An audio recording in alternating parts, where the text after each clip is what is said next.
Hello दोस्तों, नमस्कार। स्वागत है आपका हमारे इस चैनल में।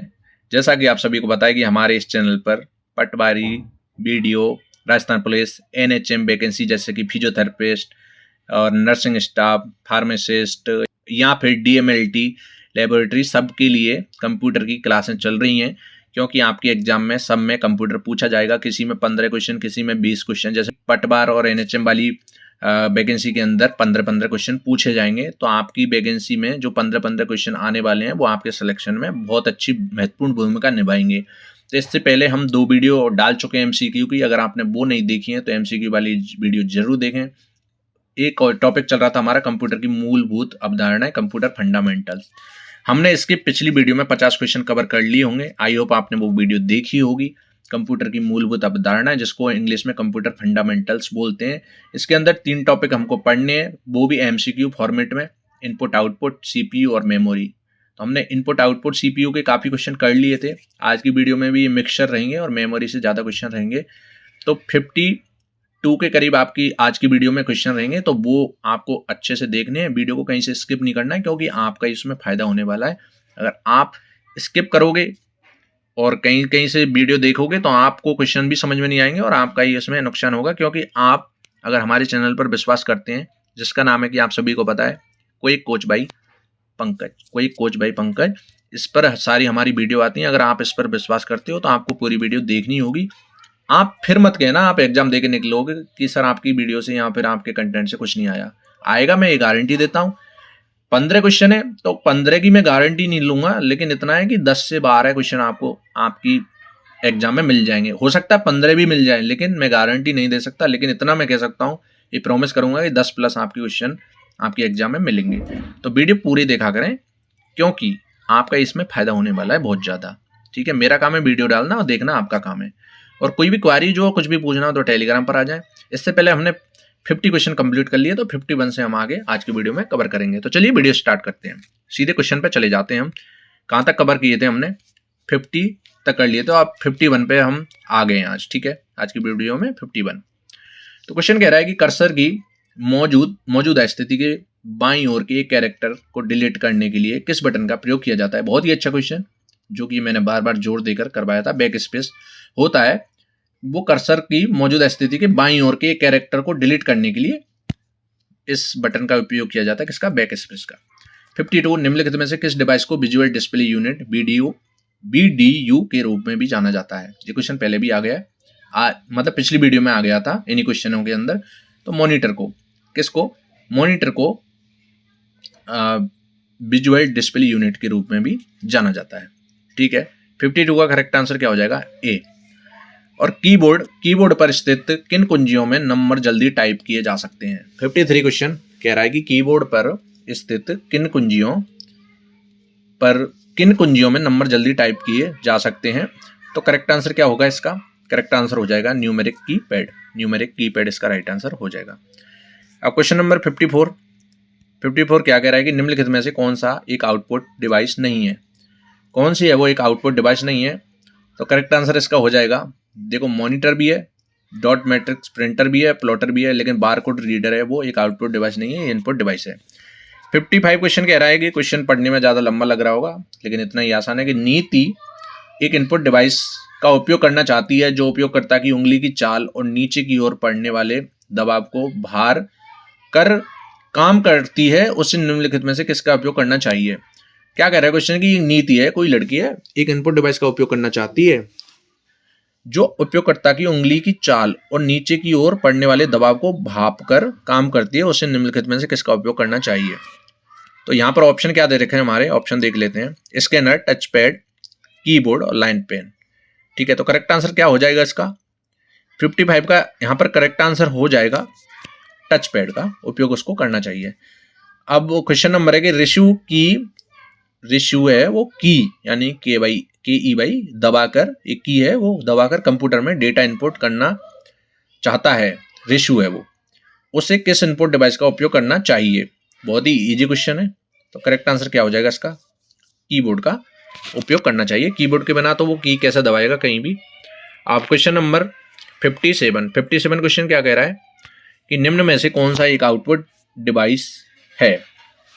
इनमें से वो कौन सा एक ऑप्शन है जो कि आउटपुट डिवाइस है? तो करेक्ट आंसर क्या होगा इसका? इसका सही आंसर हो जाएगा प्रोजेक्टर। प्रोजेक्टर है वो एक आउटपुट डिवाइस है, बाकी ये नहीं है। ठीक है, ये इनपुट है। 58 क्वेश्चन क्या कह रहा है? हमारे सामने दे रखा है कि नील एक कैरेक्टर प्रिंटर का इस्तेमाल करना चाहता है। नील कैरेक्टर प्रिंटर का इस्तेमाल करना चाहता है, निम्नलिखित में से उसे किसे चुनना चाहिए? बहुत ही अच्छा क्वेश्चन है। तो 58 का करेक्ट आंसर हो जाएगा dot matrix printer. Dot matrix printer इसका राइट आंसर हो जाएगा कि नील कैरेक्टर प्रिंटर का इस्तेमाल करना चाहता है तो डॉट मैट्रिक्स प्रिंटर का उसे उपयोग करना चाहिए। अब 59 क्वेश्चन कह रहा है कि वह कौन सा आउटपुट डिवाइस है, सॉरी इनपुट नहीं आउटपुट, जो कंप्यूटर के साउंड कार्ड से सिग्नल को ऑडियो में बदल देता है? तो करेक्ट आंसर इसका क्या होगा?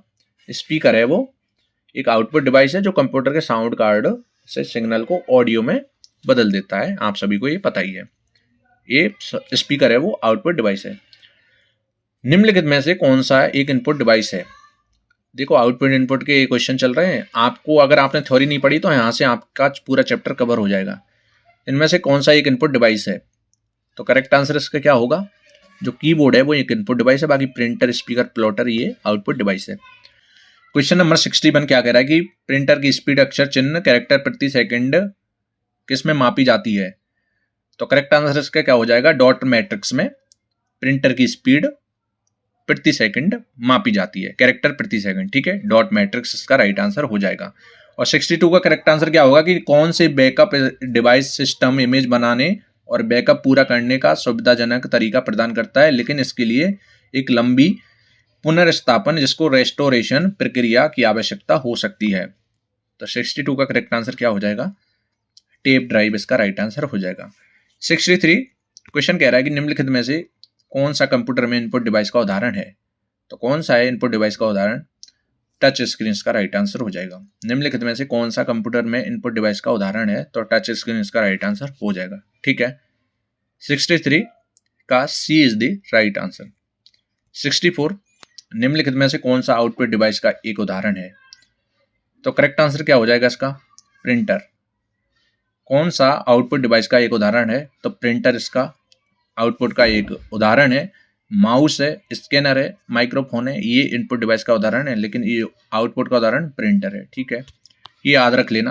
प्रिंटर ये इनपुट आउटपुट सब कुछ ही चल रहा है, तो आप समझ सकते हो कि आपके एग्जाम की दृष्टि से कितना इंपॉर्टेंट है। ठीक है, अब क्वेश्चन क्या कह रहा है 65 कि ऐसा कौन सा एक ऑप्शन है जिसमें से एक रीडिंग इकाई है जो मुद्रित पाठ्य को कैरेक्टर दर कैरेक्टर स्कैन करके पढ़ता है?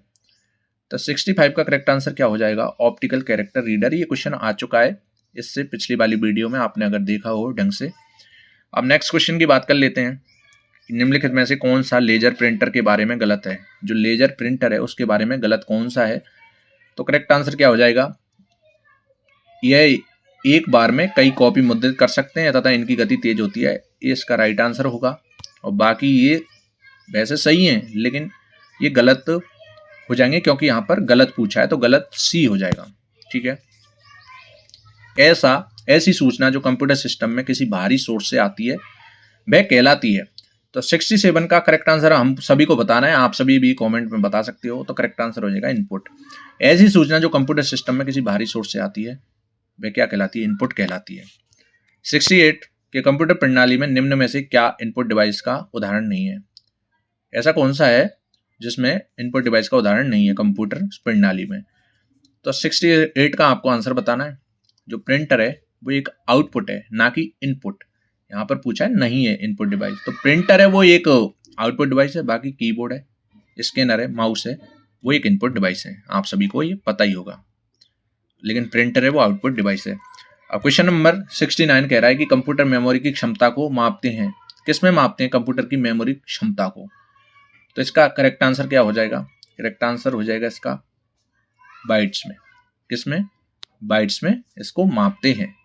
ठीक है, अब क्वेश्चन नंबर 70 सॉफ्ट कॉपी एक आउटपुट है तो हार्ड कॉपी है।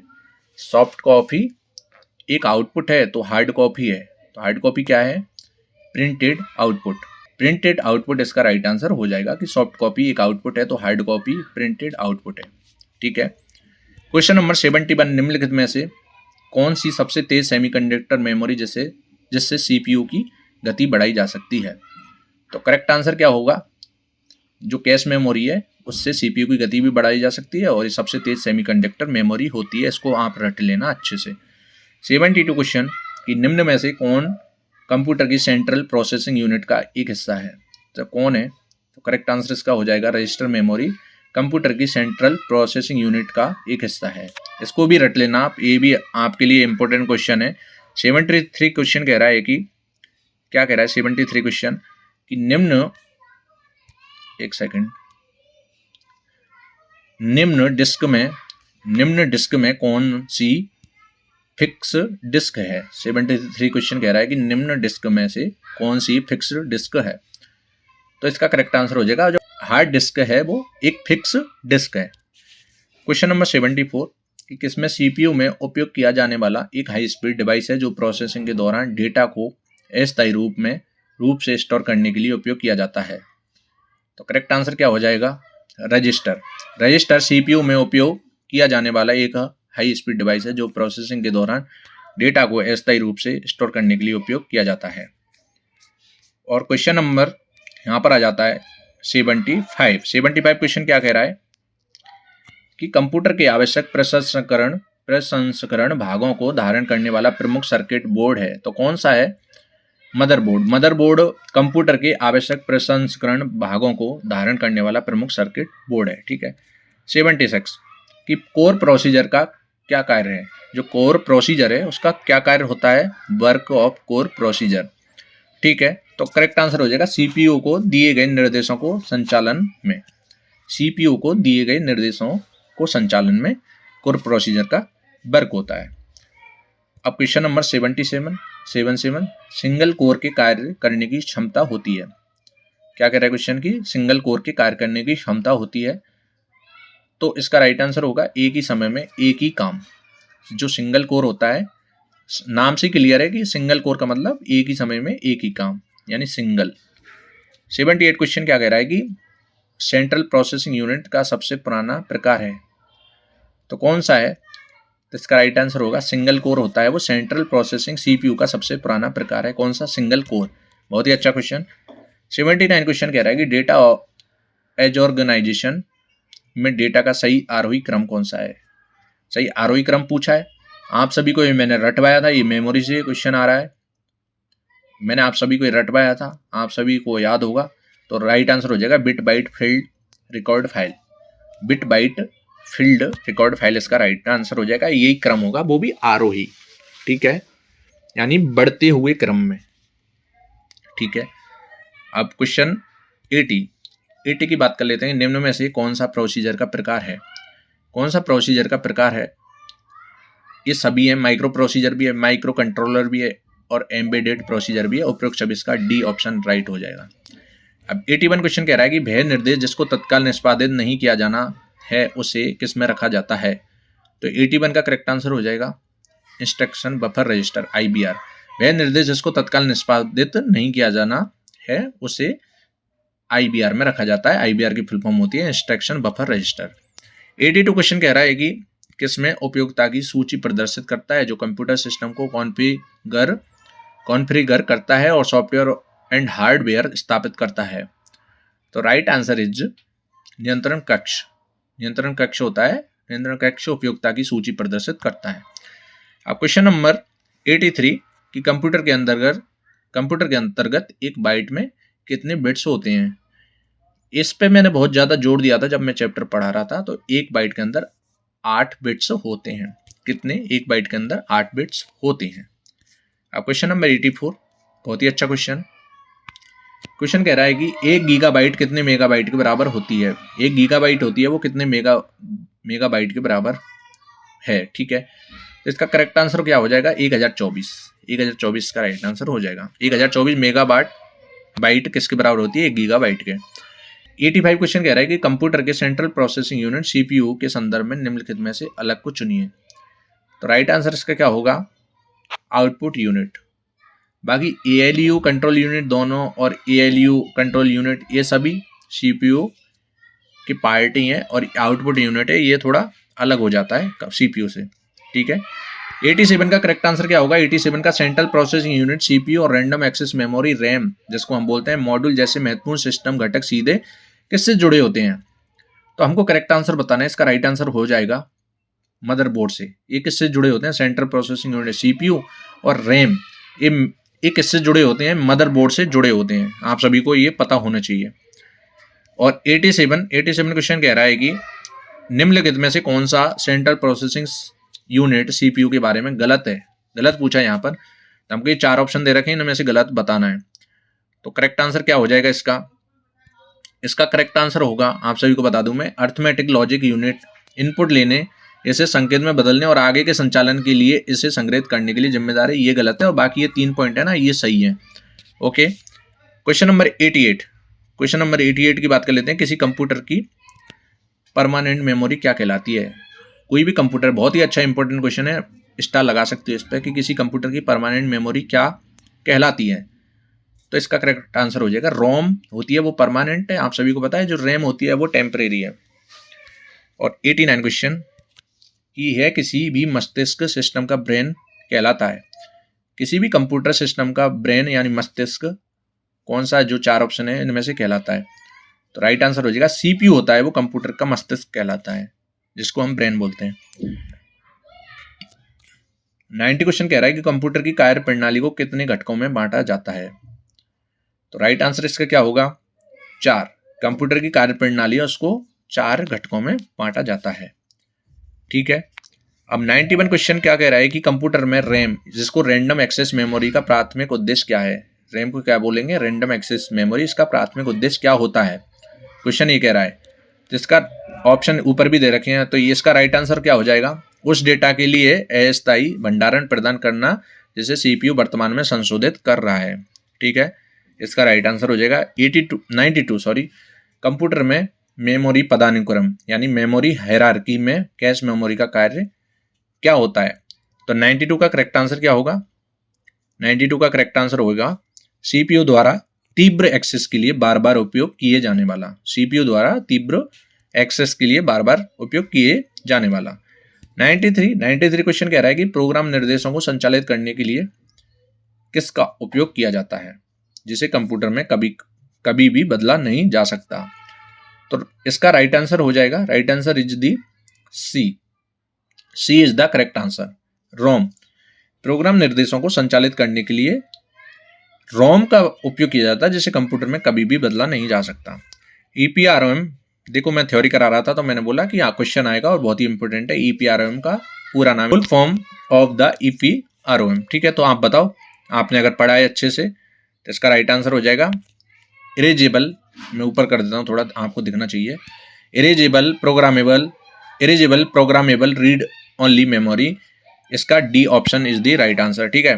अब 95 का 1 मेगाबाइट में 1024 क्या होती हैं? तो आप सभी को पता होना चाहिए कि किलोबाइट, 1024 किलोबाइट के भी मिलकर क्या बनाएंगे? 1 MB बनाएंगे, 1 मेगाबाइट। ठीक है।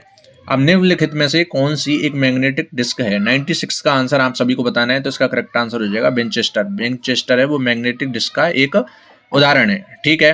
और 97 1 टेराबाइट प्रति सेकंड किसके बराबर, यानी बाइट्स प्रति सेकंड होती है। आपको मैं लिस्ट दी थी, वहां से क्वेश्चन उठ के आया है। तो 2 की पावर 40 1 टेराबाइट प्रति सेकंड बाइट्स होता है। ठीक है। और 98 सीपीयू के साथ सीधे संचार करने वाली मेमोरी इकाई को क्या कहा जाता है? तो राइट आंसर इसका हो जाएगा मुख्य कहा जाता है। जो सीपीयू के साथ सीधे संचार करने वाली मेमोरी को मुख्य मेमोरी कहा जाता है।